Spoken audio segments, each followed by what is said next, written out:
నమస్తే, welcome to right angle. ప్రపంచమంతా కరోనాతో పోరాడుతుంటే వైరస్ సృష్టికి కారణమైన చైనా మాత్రం దక్షిణ చైనా సముద్రంలో వ్యూహ రచనలో మునిగింది. దక్షిణ చైనా వివాదాస్పద సముద్ర ప్రాంతాలపై పట్టు సాధించేందుకు చూస్తోందని, తన చుట్టూ ఉన్న వియత్నాం, తైవాన్, ఫిలిప్పీన్స్, మలేషియా, బ్రూనైలతో సరిహద్దు విభేదాలు ఉండడంతో పాటు ప్రస్తుతం చైనా ఆ ప్రాంతాలపై పట్టు బిగించేందుకు ప్రయత్నిస్తోందని అమెరికా విదేశాంగ మంత్రి పాంపియో సంచలన ఆరోపణలు చేశారు. ఈ నేపథ్యంలో దక్షిణ చైనా సముద్ర వివాదం మరోసారి ప్రపంచం దృష్టిని ఆకర్షిస్తోంది. దక్షిణ చైనా సముద్రంలోనే భారత్ వాణిజ్యం ముడిపడి ఉంది. దక్షిణ చైనా సముద్రంలోని దీవులను, దిబ్బలను తనవే అంటోంది డ్రాగన్. భారతదేశంలోని 55% వాణిజ్యం దక్షిణ చైనా సముద్ర భాగంలోని మలక్కా జలసంధి గుండా వెళుతోంది. ఇదివరకే ఈ ప్రాంతంలో ఉద్రిక్తతలకు దారితీసే ఏ చర్యలను కూడా ఉపేక్షించమని భారత్ గతంలోనే తేల్చి చెప్పింది. హేగ్లోని అంతర్జాతీయ ట్రిబ్యునల్ 2016 జూలై 14న ఇచ్చిన తీర్పు ఉద్దేశమేంటి? దక్షిణ చైనా సముద్ర దీవులపై చైనా వాదన ఎలా ఉంది? ఫిలిప్పీన్స్ ఏమంటోంది? దక్షిణ చైనా సముద్ర వివాదంలో భారత్కు వచ్చే నష్టమేంటి?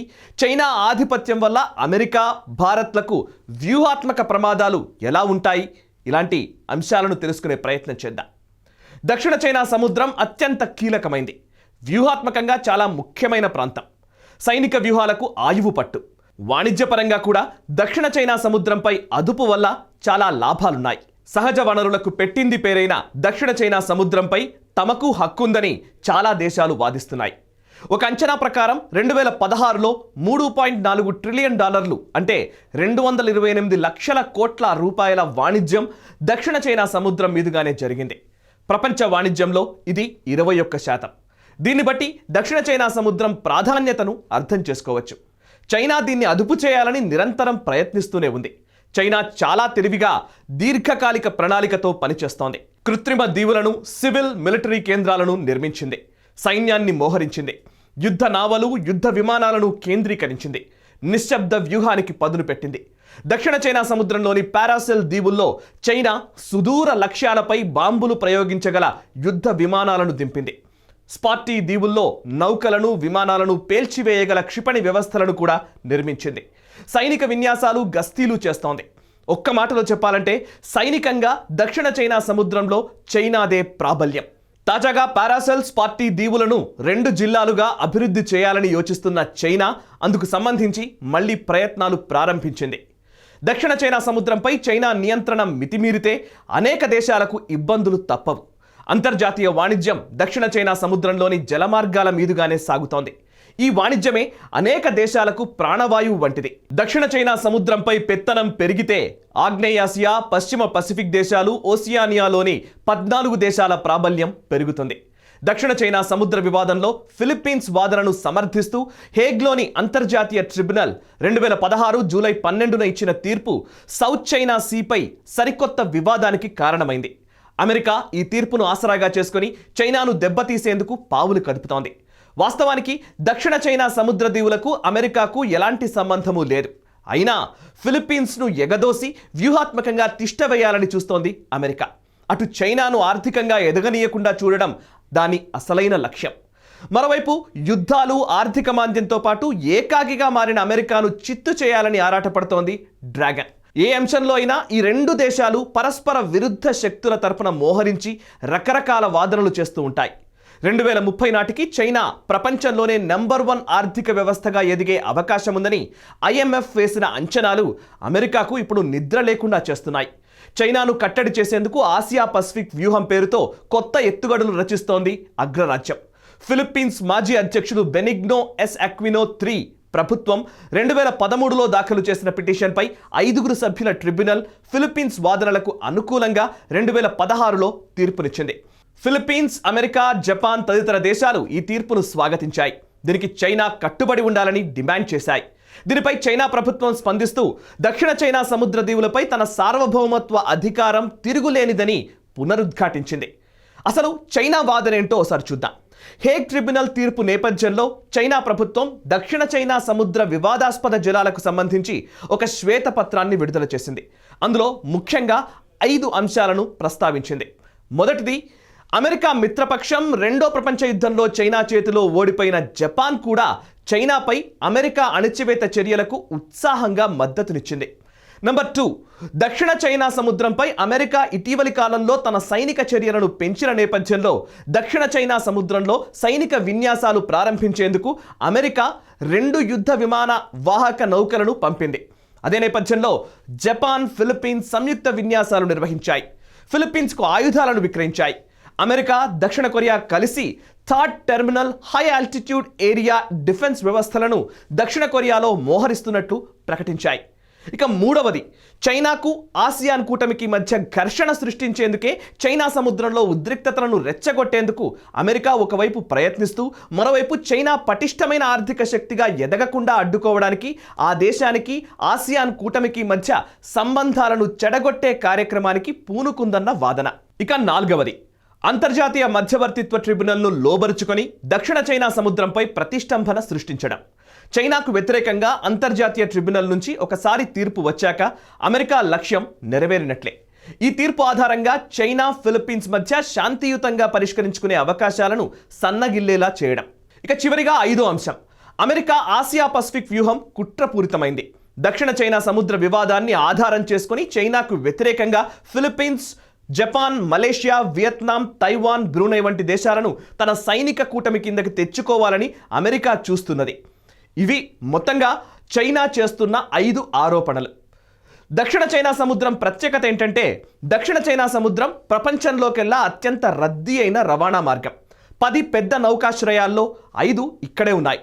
ప్రపంచంలోని సగం చమురు రవాణా ఈ మార్గం గుండానే సాగుతుంది. అన్ని దేశాలకు వ్యూహాత్మక ప్రాంతం ఇది. దక్షిణ చైనా సముద్ర తీర ప్రాంతంలో చైనాతో పాటు తీర ప్రాంత దేశాలైన మలేషియా, వియత్నాం, ఫిలిప్పీన్స్, బ్రూనై వంటి 8 దేశాలున్నాయి.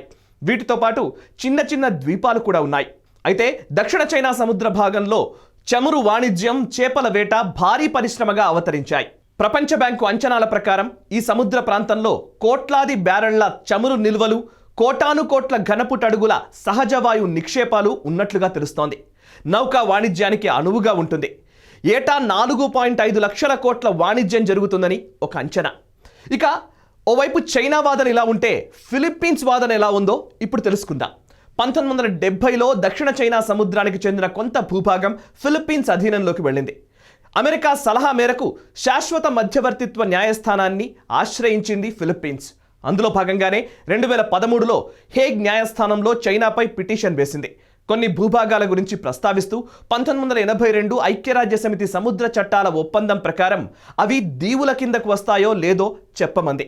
పైగా తమ దేశ స్పెషల్ ఎకనామిక్ జోన్ ఎంతవరకు విస్తరించి ఉందో కూడా తెలియజేయాలని కోరింది ఫిలిప్పీన్స్. దీనిపై స్పందించిన చైనా తమ సార్వభౌమత్వం, సముద్ర జలాల పరిధిని పునర్నిర్వచించాలని కోరడమే అంటూ వాదనకు దిగింది. ఐరాస సముద్ర చట్టాల ఒప్పందంలో ఏముందో ఇప్పుడు చెప్తాను. దక్షిణ చైనా సముద్ర వనరులపై పట్టు కోసం ప్రపంచ దేశాల్లో తపన మొదలైంది. పరస్పర వివాదాలు రాకుండా ఉండాలనే ఉద్దేశంతో 1982లో ఐక్యరాజ్య సమితి సముద్ర చట్టాల ఒప్పందాన్ని అమల్లోకి తెచ్చింది. దీని ప్రకారం ఒక దేశ తీర ప్రాంతం నుంచి 12 నాటికల్ మైళ్ళు అంటే 22 కిలోమీటర్ల ప్రాంతం ఆ దేశ సముద్ర జలాల పరిధిలోకి వస్తుంది. 200 నాటికల్ మైళ్ళ వరకు ఆ దేశ ప్రత్యేక ఆర్థిక ప్రాంతం కిందకు వస్తుంది. అక్కడి చేపలు, చమురు లాంటి సహజ వనరులన్నీ ఆయా దేశాలకే చెందుతాయి. దక్షిణ చైనా సముద్రంలో చైనా, ఫిలిప్పీన్స్ మధ్య వివాదము, మరోవైపు అమెరికా ఆధిపత్య వ్యూహము ఇలా ఉంటే భారత్ చేస్తున్న ప్రతివ్యూహం ఏంటో ఇప్పుడు తెలుసుకుందాం. మలక్కా జలసంధి హిందూ పసిఫిక్ మహాసముద్రాలను కలిపే మార్గం. మలేషియా ద్వీపకల్పాన్ని ఇండోనేషియాలోని సుమత్రా దీవితో కలిపే 850 కిలోమీటర్ల జల మార్గం. ఏటా దాదాపు 1.25 లక్షల నౌకలు ఈ మార్గం మీదుగా వెళుతుంటాయి. వాణిజ్యపరంగా ప్రపంచంలోనే అత్యంత ముఖ్యమైన రవాణా మార్గం ఇది. పర్షియన్ గల్ఫ్ నుంచి ఆసియా దేశాలకు, ముఖ్యంగా భారత్కు చమురు సరఫరా జరిగేది ఈ మార్గం ద్వారానే. అంతేకాకుండా చైనా నుంచి అనేక సరుకులు ఈ మార్గం గుండా వెళతాయి. ఈ జలసంధికి సమీపాన ఉన్నదే సబాంగ్ ద్వీపం. ఇండోనేషియా సుమత్రా దీవుల ఉత్తర ప్రాంత చివరి ద్వీపం ఇది. వ్యూహాత్మకంగా అతి కీలకమైన ప్రాంతం ఇది. చైనాను నిర్వహించాలంటే ఇండోనేషియాలోని ఏదో ఒక చోట భారత్కు ఓ స్థావరం ఉండాలి.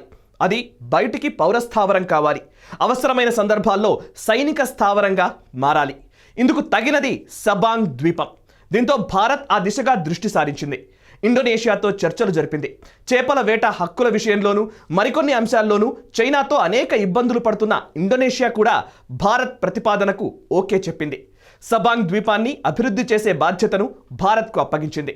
అక్కడ ఓ డీప్ వాటర్ పోర్టు, భారీ నౌకాశ్రయం, రోడ్లు, మౌలిక సదుపాయాలను నిర్మించడానికి ఇరు దేశాల మధ్య అంగీకారం కుదిరింది.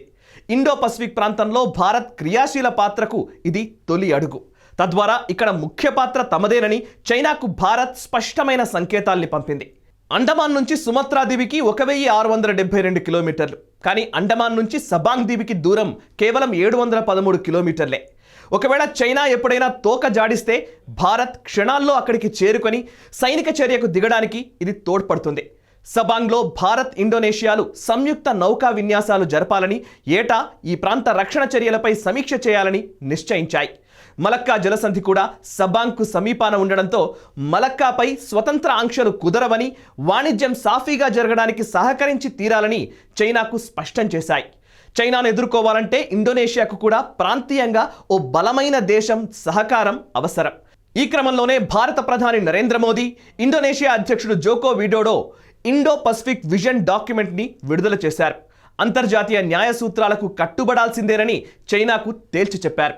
దక్షిణ చైనా సముద్రంలో మాదిరిగా గుత్తాధిపత్యానికి ప్రయత్నిస్తే ప్రతిఘటన తప్పదన్నది ఈ ఒప్పందం సారాంశం.